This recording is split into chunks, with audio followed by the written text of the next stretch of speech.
안녕, 우리 어린이들 잘 지냈죠? 지난 8월 15일은 광복절이었어요. 일본 사람들이 우리나라를 침략해 왔었는데, 이제 전쟁에서 져가지고, 일본이 이제 항복해서 물러가고, 이제 우리나라는 이제 독립하게 되었습니다. 그런 광복절인데, 그 날을 우리가 이제 보냈죠. 그래서 오늘은 그 광복절의 그 의미도 좀 생각하고, 우리 어린이들이 어떤 마음을 가지고 살아가야 할지를 말씀을 전하려고 합니다. 한번 따라서 하겠습니다. 나라 사랑하기, 나라 사랑하기. 자, 이제 말씀을 같이 읽어요. 시작. 형제 자매 여러분, 내 마음의 간절한 소원과 내 동족을 위하여 하나님께 드리는 내 기도의 내용은 그들이 구원을 얻는 일입니다. 로마서 10장 1절 말씀. 예, 이 말씀은 바울 사도님께서, 우리 어린이들 이제 바울 사도님 알죠? 바울 사도님이 이스라엘이 바울 사도님의 조국이에요. 조국의 구원을 위해서 기도하는 그러한 내용입니다. 왜 기도하겠습니까? 나라를 사랑하기 때문입니다.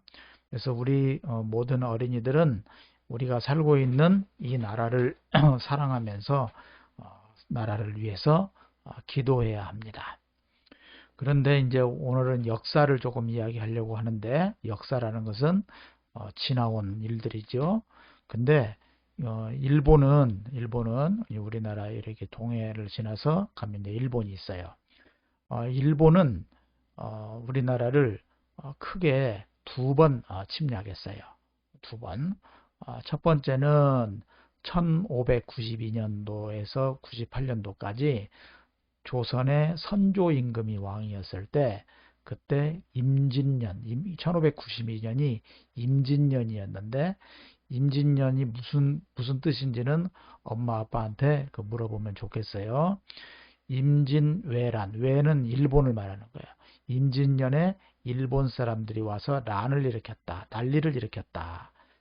그런 일이 있었고, 그 다음에 한일합방, 한일은 한국과 일본이 합방, 하나가 되었다.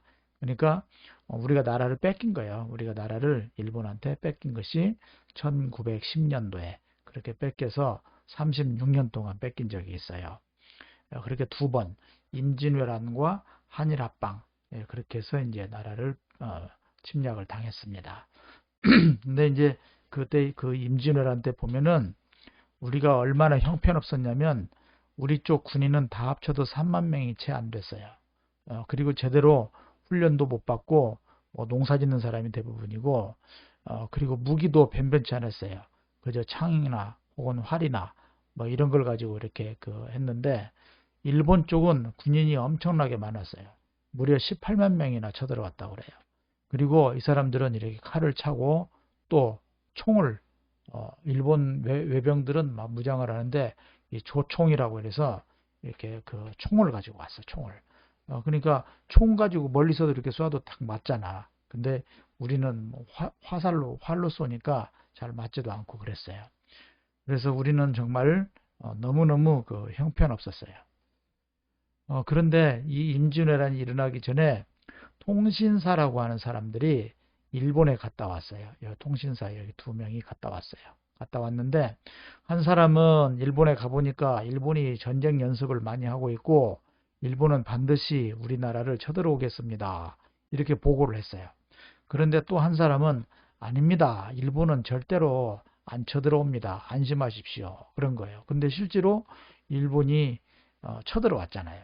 쳐들어왔는데, 이 안 쳐들어온다고 그렇게 말한 사람은 왜 그렇게 반대하는 말을 했냐면은, 앞서 이 사람이 일본은 쳐들어온다고 이야기를 했으니까 나는 저 사람하고 똑같이 말하면 안 되지, 무조건 반대해야지 해가지고서, 그래서 일본은 쳐들어오지 않는다, 이렇게 말을 한 거예요.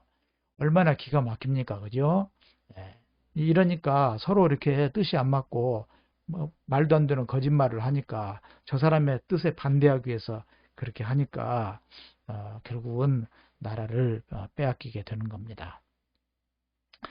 그래서 그 임진왜란이 일어났을 때 이제 일본군들이 부산 쪽으로 해서 그냥 뛰어오는 거예요. 전쟁할 것도 없어요. 막 뛰어오니까 그때 한양에 서울에 있었던 그 선조 임금은 결국은 나라를 버리고 도망칩니다. 도망쳐서 의주로 피난 갔다가 나중에 중국으로 도망가려고까지도 그렇게 했었어요. 그러니까 임금은 백성을 버리고 도망을 치니 나라가 어떻게 되겠어요? 참 기가 막힌 일이죠. 자, 그 후에 1910년도에는 1910년도에 45년도에 일제강점기 일본 사람들이 일본 제국주의가 와서 강제로 점령한 기간이다. 그래서 일제강점기라고 해요. 그런데 이때 나라를 왜 빼앗겼냐면 그때 이제 왕의 그 부인이 되는 민비라고 하는 분이 있었는데 명성황후라고도 해요. 그런데 이 민비는 민씨야. 근데 민씨의 시아버지가 있어. 그러니까 시아버지는 대원군인데 이 두 사람 사이의 사이가 굉장히 안 좋았어요. 이 대원군은 이씨예요. 이씨. 이씨고 민비는 민씨예요. 그러니까 이게 민씨는 자기 친척들, 민씨들만 자꾸 뭐 장관으로도 임명하고 뭐 이렇게 높은 자리에다가 자꾸 이렇게 하는 거예요. 근데 이 대원군은 또 이씨만 또 자꾸 높은 자리에다가 하는 거예요. 그래가지고 둘이 서로 막 싸우고 그런 거예요. 이게 나라를 이렇게 지도할 높은 위치에 있는 사람들이 서로 이렇게 싸우니까 어떻게 되겠어요? 예. 그 틈을 타가지고 일본의 그 깡패들이 이 민비한테 가가지고 막 칼로 막 찔러 죽이고 막 폭행을 하고 너무나 비참하게 이 민비가 죽음을 당했어요. 나라가 힘이 없으니까 그런 일이 일어나는 겁니다. 자, 왜 이렇게 당했는가? 나라가 힘이 없어서 그래요. 우리가 힘이 있으면 아무도 쳐들어오지 못하는 거예요. 지금 우리나라는 힘이 좀 많이 있어요. 그래서 북한에서도 못 쳐들어와요. 일본은 지금 우리나라보다는 힘이 있는데 우리나라도 지금 일본을 곧 따라가고 있어요.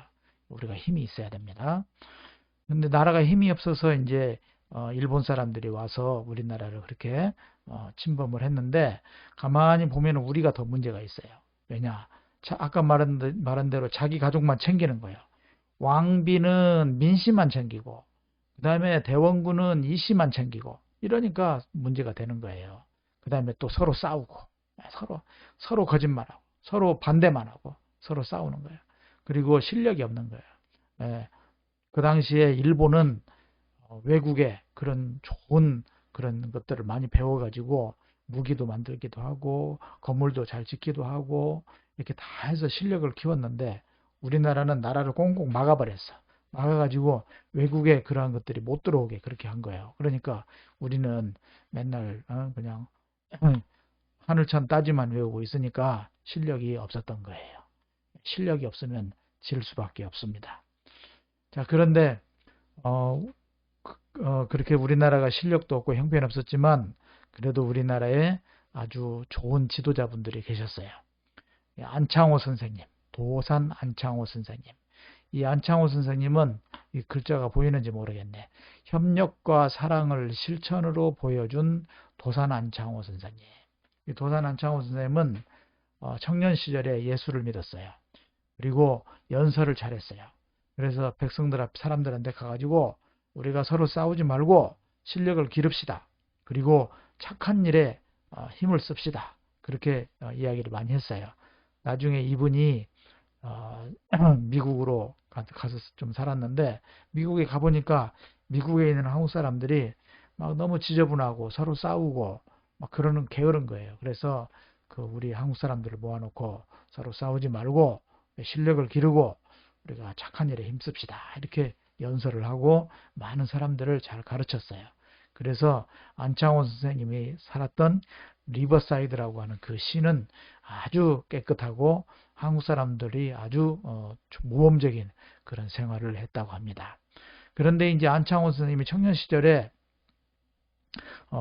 평양에서 연설을 하는데 이 이승훈 선생님이라는 분이 있었어요. 이분은 돈을 많이 벌었대요. 뭘로 돈을 많이 벌었냐면 노트그릇이 뭔지 모르면 엄마 아빠한테 물어보세요. 이 놋그릇을 만들어 가지고 그걸 팔았는데 너무너무 장사가 잘 됐대요. 그래서 돈을 많이 벌었는데 안창호 선생님이 연설을 하는 거예요. 우리가 나라를 빼앗기는 것은 이게 우리가 힘이 없어서 그렇습니다. 그러니까 우리가 공부를 열심히 합시다. 실력을 기릅시다. 하면서 연설을 하니까 이 이승훈 선생님이 감동을 받았어요. 그래가지고 자기가 돈을 많이 벌었는데 그 돈을 다 내놨어. 내놔가지고 평안북도 정주에다가 오산학교라는 학교를 지금의 중학교, 고등학교를 세웠어요. 그래서 학생들을 모집을 해가지고 이렇게 공부를 시킨 거예요. 그래서 오산학교를 나오신 분들이 아주 애국자들이 많았어요. 아주 훌륭한 교육자이십니다.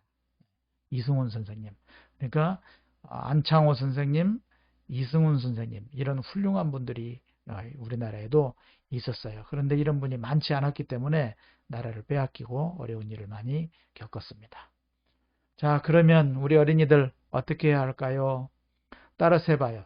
나라를 사랑하는 마음을 가집시다. 먼저 나라를 사랑해야 돼요. 이 나라를 사랑해야지 이 나라를 사랑하지 않으면 안 돼요. 그 다음에 좀 더 구체적으로 서로 단합해야 돼요. 서로 싸우고 반대하고 저 사람이 이렇게 말하니까 나는 저렇게 말해야지 그러면 안 돼요. 서로 단합해야 됩니다. 그 다음에 바른 정신을 가져야 돼요. 어떻게든지 이 나라를 바로 세워야겠다.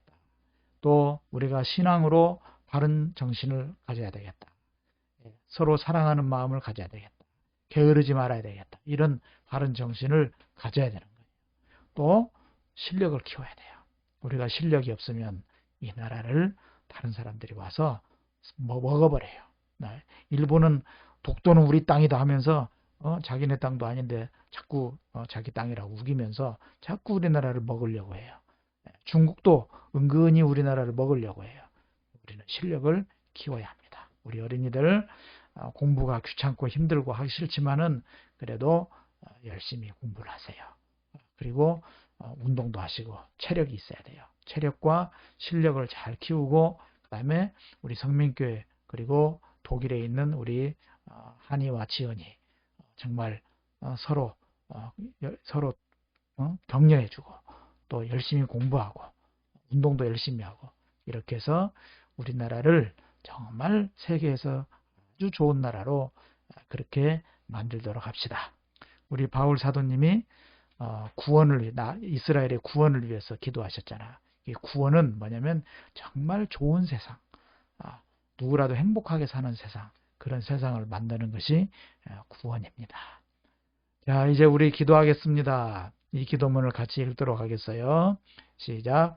예수님, 바울 사도님이 나라를 사랑하는 마음을 가지신 것처럼 우리도 나라를 사랑하고 서로 단합하고 바른 정신을 가지도록 하겠습니다.